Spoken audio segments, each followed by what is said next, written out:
Alright, so we're officially starting the build thread on the Capo R34 GTR, and I actually started working on the kit a little bit yesterday. One of the things I wanted to do was I wanted to start getting the some of the lenses and things painted, like any other type of RC kit.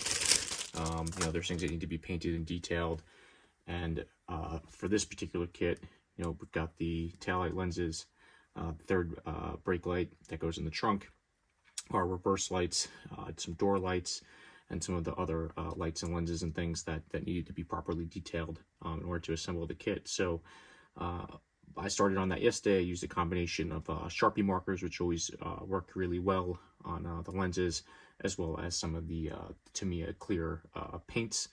I opted to leave the corner lights, like the marker lights that go in the side of the body, clear, as well as some of the other lights that they recommend that you do orange.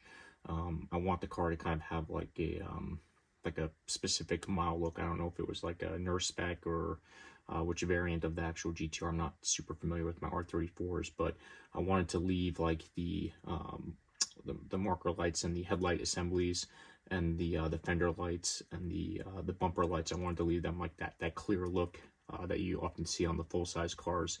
So I'm going to leave those clear, and we're going to start with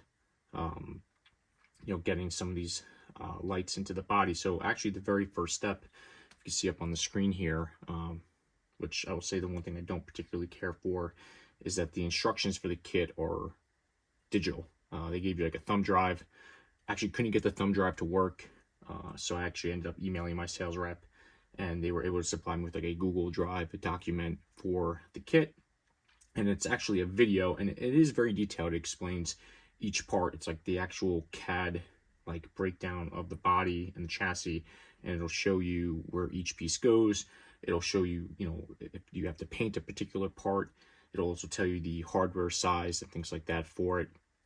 But I don't know, I guess maybe I'm old school. I like, the Tamiya manuals, the Axial Racing manuals, the RC4 Drive manuals, where you actually have a booklet and you could just kind of flip through and, you know what you're doing.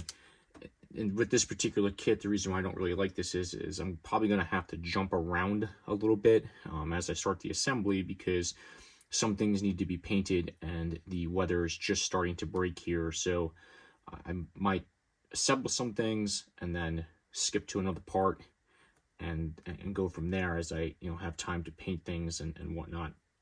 So that's kind of one of the issues that I've been fighting here.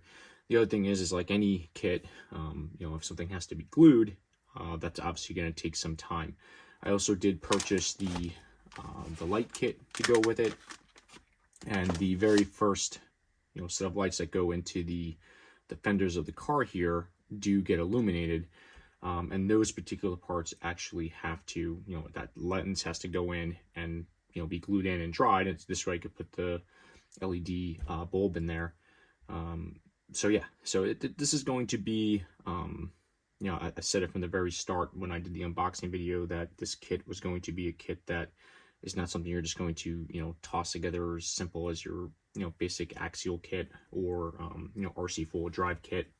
It's going to take some time and some patience to do it properly. And obviously, a kit of this magnitude and cost, obviously we want to make sure that we do everything perfect. So some of the things that I have ready to go for assembling it is when we have to glue any clear parts in, I'm going to be using this GS Hypo cement. This is a clear glue, dries clear, does not fog, and has like a bit of a rubbery consistency, similar to like an E6000 or something. Has a pinpoint needle applicator, and this was turned on to me by Corey of RPP Hobby many years back. He's a modeler, and I'd asked him, I was looking for glue to glue windows in on a Scale Off-Road XJ kit, and he recommended this, and this is absolutely something that I keep in my pit box now and use for many things. I've got a fresh number 11 X-Acto knife, and then I also have, one of these, to clip the parts off the parts trees and get them as close as possible. So since we're going to start first by installing these lenses. You know, we're gonna follow along as the instructions state. We're gonna do the one side at a time, and we'll go from there. All right, so here we go. So this is our first, you know, halves of the car here. So we're gonna pull out the what would actually be the driver's side, technically, the right side of the car. The paint is freaking awesome. It's so hard to beat that midnight purple. And our very first point of assembly is going to be this marker light here. So we'll get this laid out here, and we'll get our lens, and we'll get that.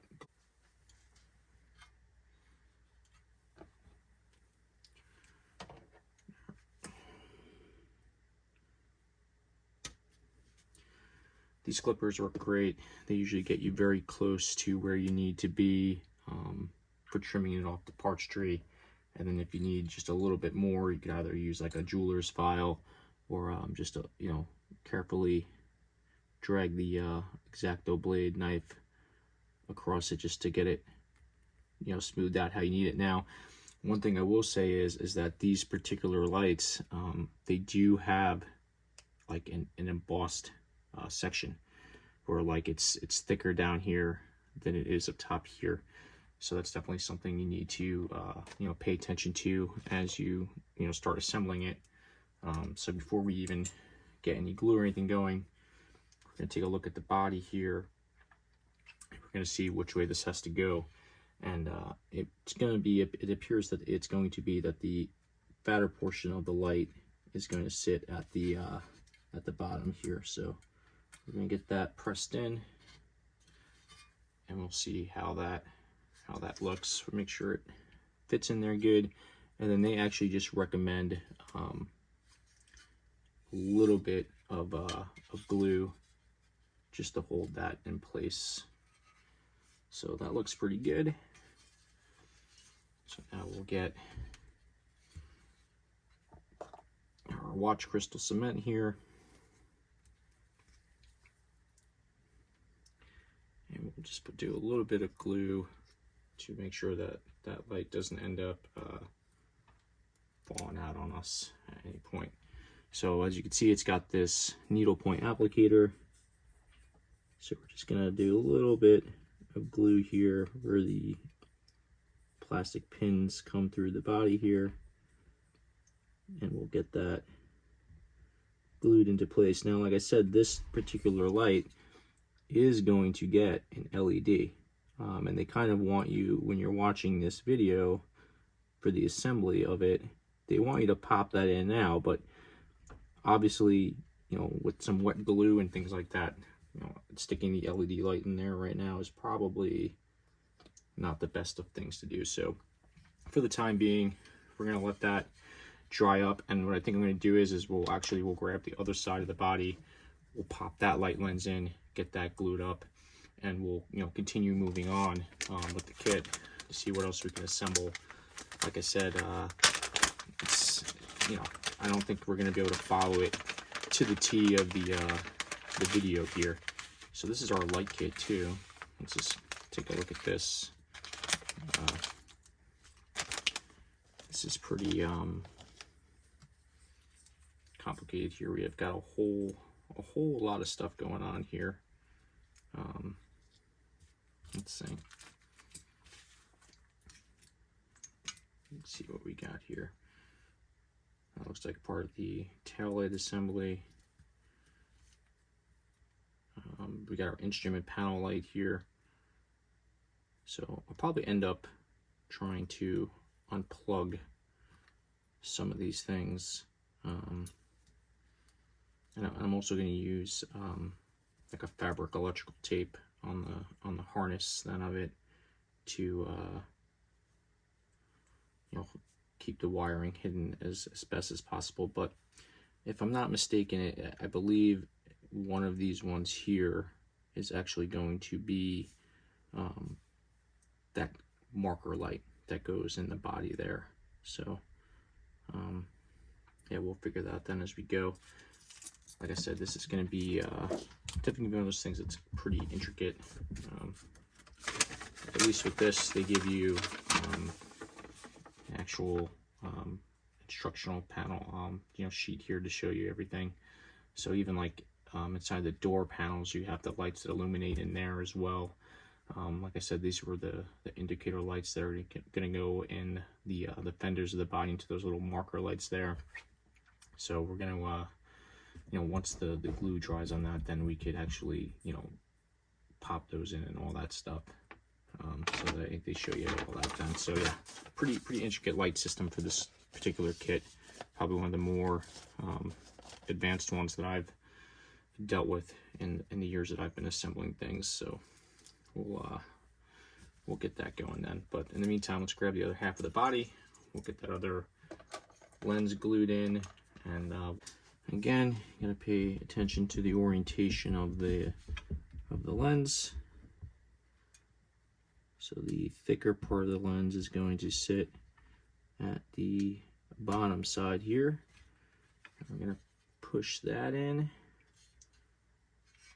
Make sure that that's sitting properly, which it looks like this side needs to get pushed in a little bit more. Might have to knock that back out. I don't know if it's catching on something or...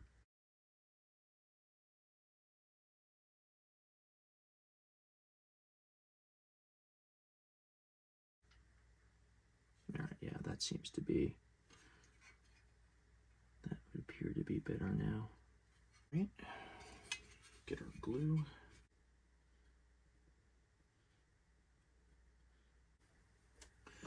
Alright, so we've got kind of our step one here done. Let's see, we're going to figure out what the next part here in the video instructions are to see what we need to go with. Alright, so you can see up here on the screen, the next thing that they actually want us to put into the body is going to be the B-pillar windows that go here. This is one of those times where, talking about paint and things like that, I'm not going to be able to put those in yet because I am going to want to tape off the glass part of the window and then paint what would be the interior B panel pillar of the car, which I haven't done yet. So we're going to skip ahead a little bit here.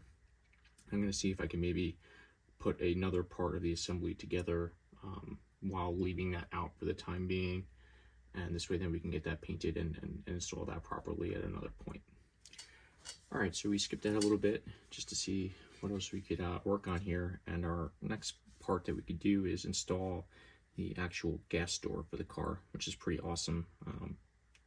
The gas door actually opens and closes on this, which is really cool. So we'll get this fitted into place, and I think now, since I didn't do the B pillar, now is going to be the time where I'm actually going to have to open up some hardware bags and finally, get to it with some, installing some hardware in this thing. So we're going to get this fitted up properly, make sure that it opens and closes the right way without, damaging the paint or anything like that, and we'll go from there. Alright, so in talking with someone else that also purchased one of these kits, he had kind of informed me that I got to be careful because the paint can cause some fitment issues, because this is actual real metal body, and the thickness of the paint, because of how tight the tolerances are for everything and assembling everything, could end up causing some issues. So in this particular case, when I put the gas door in, where this sits into the channel of the body here, right here, there's some paint buildup in here as well, and then the paint on the actual gas door assembly. So we're going to get a little bit of sandpaper, and we're just going to try to sand this down a little bit, so this way we don't have any fitment issues, and the gas door can open and close properly.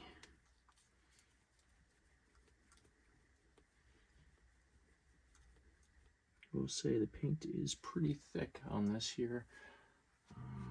Let's see, a wire brush attachment here.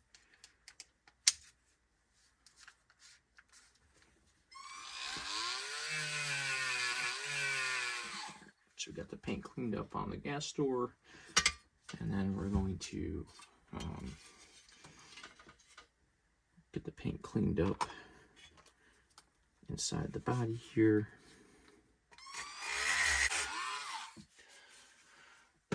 All right, check our fitment.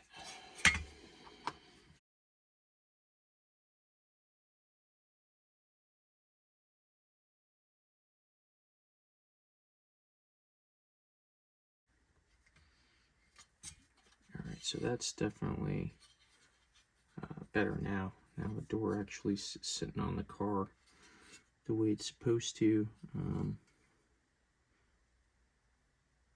Definitely appears to be a lot better than it was. So, all right, so we got to keep an eye out for some paint issues along the way. All right, so the next thing we have to do is we want to be able to secure the gas door to the body of the car. So we have to go to our plastic parts tree, and then we're going to go with some M2x4, which is told to us in the corner of the manual there, and we can get that part installed.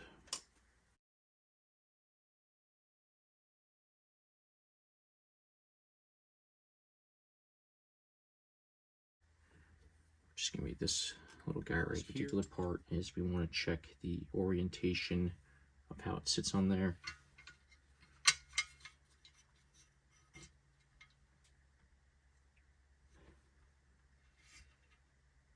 Which is going to be, and we're going to grab our hardware.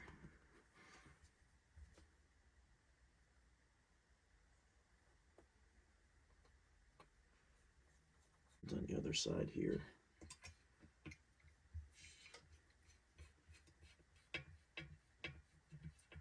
I don't know if there's possibly paint in the threads, which may very well be the case. Yeah, looks like that this side's got maybe some paint trapped in the threads. Alright, now take this back apart, and we're going to have to get our tap set out, which I'm not sure where that is at the moment. And we're going to have to clean that paint out. Alright, stand by. Alright, so I guess you could say we found our first hiccup in the kit here, with this fuel door hole having some paint obstructing the threads. So what I have here is I have my M2 tap, and I just put a little bit of shock oil on there, and we're going to run this through and try to clean up the any paint or other contaminants that may have got into our threads here, so this way that our screw can fully engage. Obviously you want to be very careful doing this. So you break the tap off, that would be really, really bad. I did remove some debris that was caught in the threads there.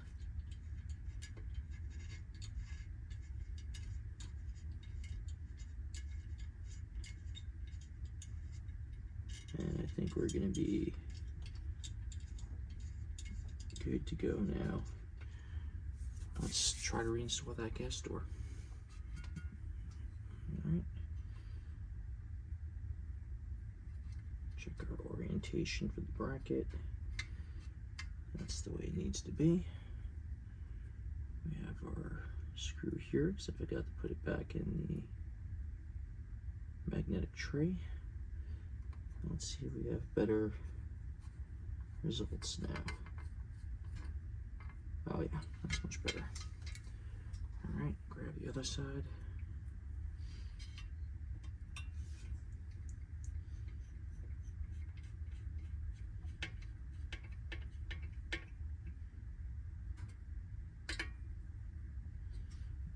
Alright, so our gas door is now installed, and that opens and closes like how it's supposed to. So that's a good sign. I don't know if there's going to be like a magnet or something then to keep this from being very loose, because it kind of just seems like it might end up opening and closing like almost too easily. But we'll figure that out then when we get further along.